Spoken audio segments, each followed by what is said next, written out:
یو ډیر دردونکی خبر. یو ځل بیا 15 کلنه ماشومه د ناروا زیاتي ښکار شوه او د هغې نه پس ووژل شوه. دغه ماشومه چې مروه نومیږي څو ورځې وړاندې د کور نه بېدرکه شوې وه چې د مور پلار په وینا چې ویل یې موږ ډېره ولټوله، جوماتونو کې مې اعلانونه هم وکړل خو پیدا نه شوه.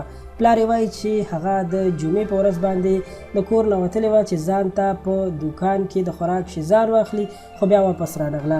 د مروه د پیدا کولو لپاره اشتهارات او پوسټرې هم په دیوالونو او مختلفو ځایونو کې لګول شوي وي، خو هغه بیا هم پیدا شوې نه وه. خو اوس په داسې حال کې پیدا شوې ده چې لاش یې په بوجۍ کې بند و، مړه شوې وه او په ګند کې غورځولې وه.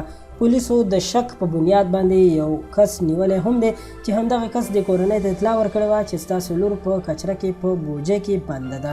پولیسو د مروه د ټیسټ نه پس د دې خبر تصدیق کړی دی چې هغې سره ناروا زیاتۍ شوې ده او بیا وژل شوې ده. دا واقعه د کراچۍ ښار په عیسی نګرې کې مخې ته راغلې ده چې اوس ډېر خلک سړکونو ته راوتلي دي او وایي چې مجرم ته د زر تر زره سزا ورکړل شي. خو تر اوسه پورې دغه کس د جرم اعتراف نه دی کړی او د هغه ټیسټ هم اخیستل شوی دی. په ټیسټ راتلو کې یو هفته وخت لګېدلی شي. د یادولو وړ ده چې د مروه کورنۍ د پښتونخوا دیر علاقې سره تعلق لري او په کراچۍ کې د کاروبار په سلسله کې شپې ورځې سبا کوي، یعنی مسافري کوي. د مروه د مرګ نه پس په ټویټر باندې ټرند شروع شوی دی او د جسټس فار مروه ټیګ ډیر زیات شیر کیږي چې د ټولو خلکو توجه یې ځان ته اړولې ده. خو دوستانو دا یوه واقعه نه ده، بیا داسې واقعیات کیږي خو چې تر څو مجرمانو ته سخته سزا نه وي ورکړل شوي او یو څو مجرمان په چوک کې پنسي شوي نه وي، تر هغې پورې به دا معامله همداسې روانه وي.